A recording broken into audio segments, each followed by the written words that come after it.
রোজা কি আমার লাগে? রোজা হইলো গরিবের লাগে, আমি বড় লোক, আমার লাগে রোজা। গরিব খাইতে পারে না, হেরা থাকবো রোজা। রোজা কি আমার লাগে? আমি বড় লোক। এই বোনা পিছন থেকে ডাক্তার করে, তোর কি বউ মারা গেছে নাকি? তোর কি নতুন বেটে করে লাগবো?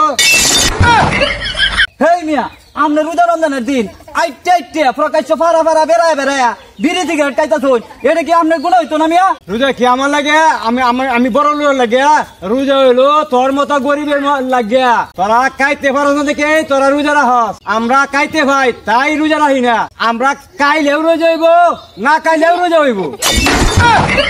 কাইন কাইন আপনারা বেশা কাইন, বাংলাদেশের অর্ধেকটা গিললে কাইন। আপনারা তো কিছু কিছু মানুষের লাগে সমাজটা নষ্ট হয়ে যাইতেছে। রোজার দিন আপনি প্রকাশ্য বিড়ি সুরত গুড় গুড় করে খাইতাছুন, আপনার যে গুণ হইতাছে এটা আপনার হিসাব নাই। দূর যা, গরিবের দোয়া গরু মরে না। এছাড়া রোজার দিন খাইলেও আমরা সব হইব। কেমনে?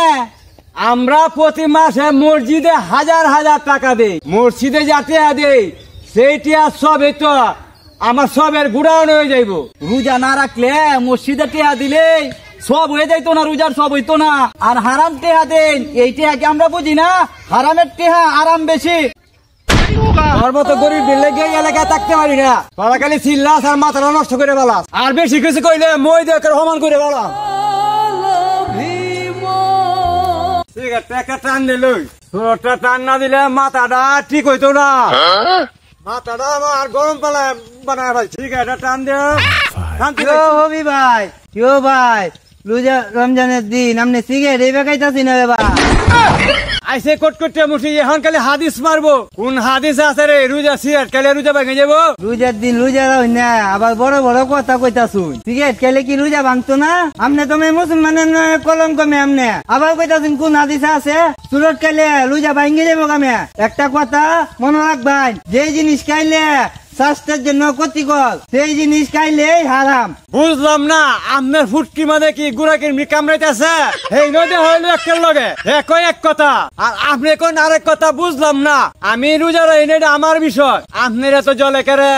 আপনি রোজা রাখছেন না, ভালো কথা। আপনি গোড়া বয়ে বয়ে খান, এলাকার মাঝে মানছে দেয়া কেমন লাগে?